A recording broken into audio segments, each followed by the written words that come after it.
di setiap keluarga pasti ada orang yang gangguan tidur, Gitu tapi ya? nggak disadari. Oke. Jadi masih underdiagnosed. Nah sebetulnya waktu tidur tuh apa sebetulnya yang terjadi dengan entah otak kita atau badan kita sebetulnya? Oke, ini penting banget nih untuk kita tahu. Jadi dalam periode kita tidur itu ada yang namanya siklus tidur. Siklus tidur itu dibagi menjadi 4 tahap, 4 fase ya.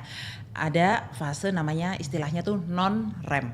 Non-REM itu non-rapid eye movement. Non-rapid eye movement ya? Ya, non-rapid eye movement itu ada 3. Non-rapid eye movement 1, 2, 3. Lalu kita akan masuk ke periode namanya REM, yaitu rapid eye movement. Ya, kita bahas satu-satu ya. Jadi pertama kali kita tidur, kita bayangkan kita tidur ya, kita matiin lampu, taruh handphone, kita rebahan, merem. Nah, begitu kita merem, kita akan merasakan tubuh kita itu rileks. Otot-otot mulai rileks, nafas kita mulai melambat, detak jantung kita mulai melambat, kerja otak kita mulai melambat. Itu kita masuk ke fase non-REM 1. Non-REM 1. Ya, Oke. itu biasanya dari awal kita tidur sampai sekitar 15-20 menit awal kita tidur. Pada periode ini biasanya kita tuh masih baru mulai tidur kan. Jadi ini masih periode yang gampang dibangunkan. Dipanggil aja masih bisa bangun. Ya, ini kita baru mulai tidur. Lalu kita akan masuk ke fase REM 2, fase REM 2. Non-REM 2, sorry. Non-REM 2. Itu ketika otot kita udah semakin lemes lagi. Makin turun berarti ini. Makin Yang turun. dalam. Temperatur tubuh kita turun. Kita tidurnya udah semakin lebih dalam lagi. Itu kita non-REM 2. Tapi non-REM 1 dan non-REM 2 ini masih dalam kategori light sleep, masih tidur dangkal. Masih mudah dibangunkan. Oke. Setelah itu kita akan masuk ke non-REM 3. Ini kita mulai masuk ke stase tidur yang fase tidur dalam atau deep sleep. Ini di non-REM 3. Di sini sudah terjadi yang istilahnya tuh paralisis, Dok. Jadi badan kita tuh udah benar-benar lemes gitu, udah semua otot kita tuh udah lemes. Tekanan darah, semuanya ini udah Turun. di titik yang terendah. Ya, suhu, temperatur semuanya udah titik terendah. Di fase inilah mulai terjadi regenerasi sel, pemulihan, mulai terjadi perbaikan dari buang-buang sampah metabolik dari otak, mulai terjadi sistem imun. Nah, pembentukan sistem imun ini pada waktu deep sleep. Ini udah masuk kategorinya deep sleep. Ya, di sini terjadi restorasi fisik. Setelah itu terjadi perubahan, masuk ke REM, rapid eye movement. Jadi rapid eye movement itu kan artinya gerakan mata yang cepat. Jadi kita tidur, tapi mata kita tuh sebenarnya goyang-goyang. Itu lebih dalam lagi dari deep sleep atau enggak? Lebih dalam lagi. Lebih dalam lagi? Lebih dalam, tapi di fase ini bukannya otot kita itu lemes, ototnya masih lemes, tapi otak kita aktif. Nah, disinilah biasanya muncul mimpi. Nah, ini aktif nih. Di fase REM ini terjadi restorasi mental. Nah, jadi tadi yang pas deep sleep yang non-REM 3 itu kan kita restorasi badan kita, sistem imun, buang-buang sampah, itu di non-REM 3. Begitu REM itu mental. Nanti ini pengaruhnya ke intelijensia, kreativitas, kecerdasan, memori, itu semuanya ada di REM. Karena ini otak kita nih lagi beres-beres ini, waktu servis otak kita. Di situ yang namanya aktif itu. Aktif. Tadi, justru pada saat tidur aktifnya yang di situ. Aktif di situ. Nah, dan biasanya pada waktu itu jantungnya pun aktif, cepat. Oh gitu. Kalau non-REM itu kan tadi kan semuanya lemas turun. Di sini jantung kita aktif seperti seakan-akan kita lagi bangun. Nah, kalau di REM ini kita pasang EEG, ya teman-teman mungkin tahu nggak EEG itu kita tempel elektroda, kabel-kabel di otak kita dan kita rekam gelombang otak kita. Gelombang otak kita tuh aktif seperti kita lagi bangun. Nah di sini dan tapi kalau kita tempel juga elektroda di mata, matanya tuh kelihatan goyang-goyang, tek aktif bergerak di REM ini. Nah dalam satu kali siklus ini dari non-REM 1, non-REM 2, non-REM 3, REM ini biasanya terjadi dalam 90 menit sampai 110 menit. Satu siklus. 1,5 jam ya, kurang lebih 1,5 jam. Nah kita untuk bisa bangun tidur dengan kondisi prima, segar, mental kita segar, fisik kita sudah diservis. Kita harus mengalami 4-6 kali siklus dalam semalam, baru paginya bisa segar. Nah kenapa? Itulah makanya durasi tidur itu penting. Bukan cuman kita satu siklus langsung bangun, nggak bisa, nggak selesai servisnya. Gitu. Durasinya penting. Durasinya penting. Satu siklus saja kan 90-110 menit. Berarti berapa siklus kita semalam harus 4-6 siklus. Tapi juga siklusnya juga mesti tercapai. Kita bisa tidur 8 jam tapi nggak nyampe ke deep sleep, nggak nyampe ke REM juga nggak bagus. Nah, kalau itu gangguan kualitas. Kualitasnya nggak bagus. Durasinya cukup tapi ternyata tidak pernah mencapai deep sleep. Sama aja tidak terjadi restorasi. Jadi yang paling penting itu tercapai tadi deep sleep dan REM. Harus nyampe situ kalau tidur. Yang harus nyampe. Yang restorasinya ya. Ya, jadi kualitasnya nyampe, yaitu deep sleep non REM 3-nya nyampe, REM-nya nyampe, dan periodenya harus 4-6 kali siklus. Oke. Kalau cuma 1-2 kali siklus juga sama aja, nggak segar. Jadi nanti kan di video berikut nanti kita akan ngomongin penyakit-penyakitnya, tapi ini kan basicnya ya. Berarti yang timbul penyakit itu kalau satu fase-fasenya itu kita kebanyakan berarti kalau terganggu berarti kita cuma sampai non REM 1, non REM 2 gitu terus bangun lagi. Bangun lagi. Ya. Sampai ke REM belum? Kadang ada orang bisa tidur tidak pernah mencapai REM. Begitu. Tidur 8 jam tapi nggak pernah REM. Jadi kalau dibangun itu gampang banget dibangunin ya, karena belum pernah deep tapi sleep. Bangunnya bete. Oh. Emosi. Tiba-tiba kayak apa sih? Kayak gitu, Dok. Bangunnya tuh kayak emosi. Jangan kayak gitu, langsung marah. Karena tapi dia bisa tidak juga mencapai. dia siklusnya tercapai tapi nggak sampai 3-4 kali tadi. 4-6 kali, betul. Durasinya nggak nyampe. Betul. I see. Nah sebetulnya berapa durasi kita nih kalau secara umur? Misalnya umur sekian, semuanya sama atau beda-beda? Betul. Jadi beda usia, beda durasi tidurnya, Dok. Untuk kita manusia dewasa ini 7-9. Ya, jadi kelebihan tuh juga nggak normal, kekurangan juga nggak normal. Nah, usia semakin muda, bayi, anak-anak yang sedang tumbuh kembang ya, balita, usia remaja, itu semuanya usianya beda-beda. Oke. Nah, yang menariknya ya, Dok ya, ternyata kalau anak bayi itu justru REM-nya banyak sekali. Jadi makanya kenapa anak bayi itu harus tidurnya banyak, karena dia itu sangat membutuhkan REM itu untuk tumbuh kembang otak dia. Iya. Makanya nggak bisa tuh bayi disamain sama kita tidur cuma 8 jam, nggak bisa. Bayi itu 14-17 jam sehari tidur, Dok. Ya, makanya bayi itu kan bangun cuma untuk minum doang langsung tidur lagi. Dan bayi itu begitu tidur, dia nggak melalui siklus seperti kita non REM. Dia begitu tidur langsung REM. Langsung gitu. Otaknya aktif bekerja. Dan dia tuh mayoritas tidurnya dia tuh REM. Oh gitu. Itu. Nah, makanya itu juga sebenarnya dalam praktek saya sehari-hari saya sering menemukan ya, mungkin orang kan belum ngerti tentang tidur, ngertinya ya tidur tuh 8 jam, 7 jam. Bayi pun disamain. Bayi saya kok tidur melulu ya, dibangunin diajak main, Gak bisa. Padahal bayi itu harus dapat REM-nya dia itu lebih banyak dari kita sehingga tumbuh kembangnya intelijensianya, nanti memorinya. Lebih pinter ya. Itu ngaruh di situ. Termasuk nanti tumbuh kembang badannya dia. Ya biasanya selama ini kita ngomongin bayi pinter kalau dikasih makan proteinnya bagus gitu. Ternyata tidur yang berkualitas, tidurnya mesti cukup ya. Itu sangat penting. Kalau di atas itu umur berapa mulai berkurang ininya durasinya? Nanti begitu dia masuk usia remaja, dia itu udah usia remaja lah, dia itu udah mulai beradaptasi, dia 8-10 jam. Seperti orang dewasa. Seperti dewasa, iya 8-10 jam lah ya, masih lebih banyak dari orang dewasa. Tapi anak usia SD, usia SD lah, itu biasanya masih 11-14 jam tidur. Katanya kalau makin tua makin sedikit tidurnya. Nah, itu dia. Banyak kan orang berpikir seperti itu ya, Dok, tapi itu miskonsepsi karena orang sudah lansia pun mereka tetap membutuhkan 7-8 jam tidur.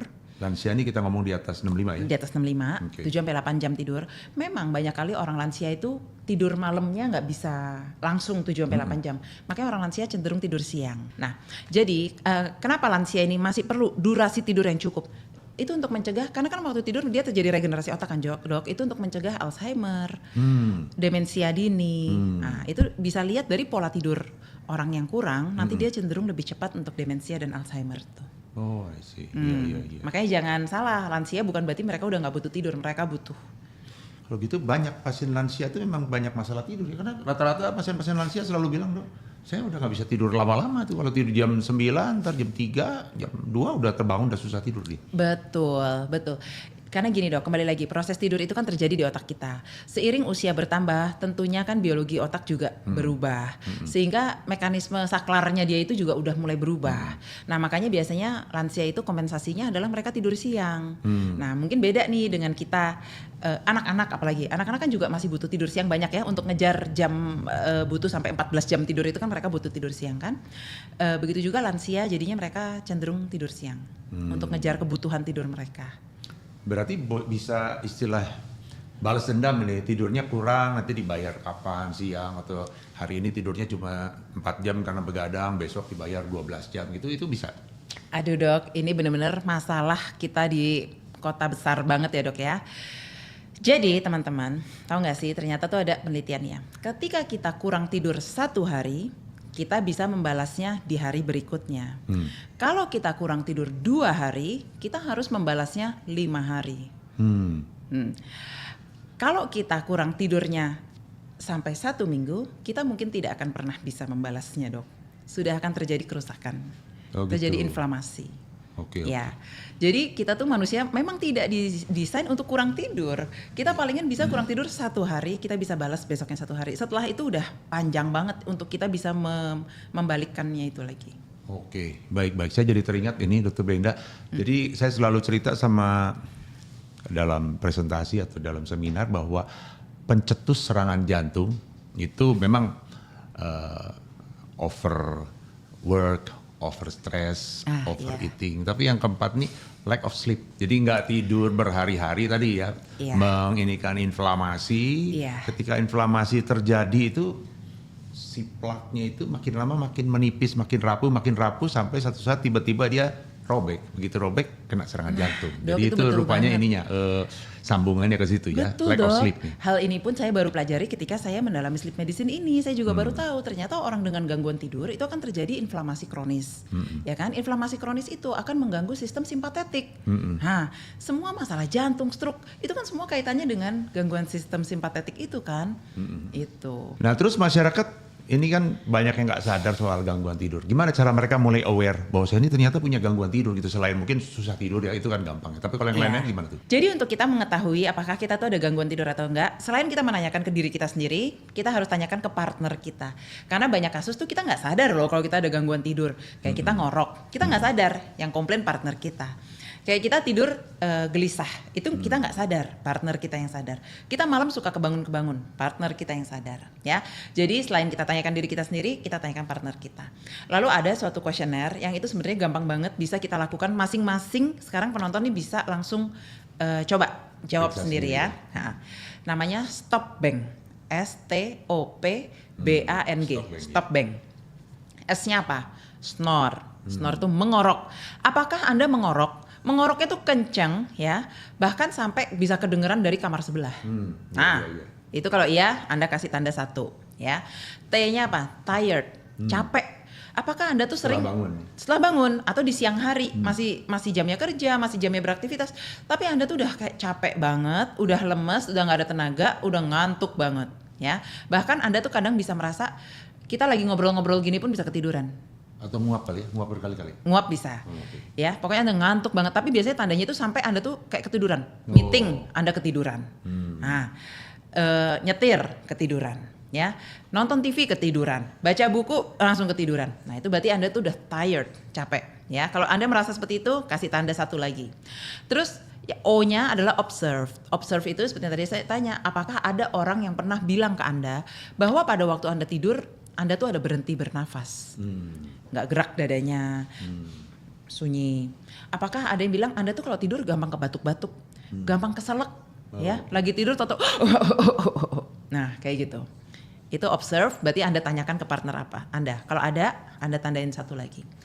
Dari stop sekarang P-nya ya, P-nya itu pressure, yaitu tekanan darah. Apakah Anda ada darah tinggi? Kalau Anda ada tekanan darah tinggi, berarti 1 poin lagi. Sekarang bang, B-nya, BMI. Apakah indeks massa tubuh Anda di atas obes, 35? Ya? 35? 35. Oh itu obes banget. Iya, itu Anda tandain 1. Berarti bukan overweight tapi udah masuk ke obes tuh. Terus A-nya age, usia. Apakah usia Anda di atas 50? Batasnya 50 ya. Begitu usia Anda di atas 50, tandain 1 lagi. Terus N-nya neck size. Apakah ukuran lingkar leher Anda lebih dari 40 cm? Diukur gini aja ya? Ukur, pakai meteran. Nah ini ukur lingkar leher yang terlebar. Ya, kalau lebih dari 40 cm tandain 1 lagi. Lalu terakhir G, gender. Apakah Anda laki-laki? Laki-laki lebih begitu sering. Laki-laki Anda langsung 1 poin lagi. Dari stop yang 8 pertanyaan ini, kalau pertanyaan Anda, kalau Anda ada nandain 3 aja, 3 ke atas 3, berarti Anda sudah masuk resiko sedang. Kalau Anda lebih dari 5, berarti udah resiko tinggi ya? Anda memang mengalami gangguan tidur. Ya. Nah, selanjutnya ada lagi nih yang bisa dikerjakan di rumah. Namanya Epworth Sleepiness Scale. Seberapa ngantuknya Anda di siang hari? Ya, di sini ada 8 pertanyaan yang coba mungkin Anda itu deh cari dulu di Google dulu cari Iya, iya. Apa tadi? Epworth. Epworth Sleepiness Scale. Nah, nanti di situ Anda menjawab, Anda harus memberi skor dari 0 sampai 3. Kalau 0 tuh berarti nggak pernah, saya nggak kayak gitu. Kalau 3 tuh iya banget gitu. Iya banget ya. Jadi kalau 0, 1, 2, 3 Anda tuh yang mana? Apakah Anda bisa jatuh ke tidur, ngantuk banget ketika Anda lagi duduk dan membaca buku? Nah, Anda tuh 0, 1, 2, apa 3 tuh. Ketika Anda, pertanyaan kedua, ketika Anda nonton TV, ya nonton TV. Pertanyaan ketiga, ketika Anda duduk, tapi Anda cuma duduk-duduk aja di tempat umum. Ya, misalnya lagi di kafe, lagi pokoknya di tempat umum dok, tapi tahu-tahu ketiduran.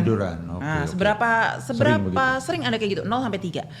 Terus pertanyaan keempat, kalau Anda sebagai penumpang di mobil, jadi ada yang nyetir, Anda penumpangnya nih. Terus kamu ketiduran nggak di situ? Oh gitu. Ah, banyak kan dok, begitu duduk nyetir langsung tidur. Berarti kalau itu memang ngantuk. niatnya sengaja tidur? Ya kalau sengaja Itulah tidur ya. dia. Tapi kan banyak dok, itu kan begitu perjalanan panjang, langsung ngantuk banget langsung tidur di situ. Bahkan kadang-kadang bisa dapat tidur pulasnya tuh di situ. Itu berarti Anda tuh udah ngantuk banget, makanya begitu tiap naik mobil langsung ketiduran. Terbalik jadinya, waktu tidur di mobil pules, nanti malam nggak pules ya? Nah itu sering kejadian kayak gitu. Terus pertanyaan selanjutnya, ketika Anda lagi rebahan, misalnya Anda rebahan sore-sore, bablas tidur. Nah seberapa? Itu kan berarti ngantuk banget tuh, itu namanya pelor ya dok, nempel langsung molor. Nah, terus selanjutnya pertanyaannya, ketika Anda duduk dan ngobrol-ngobrol sama orang, ada lu dok lagi ngobrol gini, ketiduran dia dok, saking ngantuknya. Terus habis gitu ketika Anda setelah makan siang, berapa mungkin ngantuknya ya Anda itu ketiduran. Terus pertanyaan selanjutnya adalah, ketika Anda lagi di lampu merah, ketiduran nggak? Ketika Anda nyetir tapi di lampu merah, nah itu ketiduran nggak? Nah dari Epworth Sleepiness Scale ini kan Anda tandain ya, oh yang ini saya 1, yang ini 3, yang ini 0. Tanda-tandain, lalu nanti Anda lihat, jumlahin. Ketika jumlahnya itu di atas 15, itu berarti Anda sudah ngantuk berat. Berarti ini udah menunjukkan Anda tuh ada gangguan tidur yang menyebabkan Anda tuh sudah masuk kategori ngantuk berat. Itu di atas 15. Nah kalau udah seperti itu, mungkin ada baiknya Anda lakukan pemeriksaan.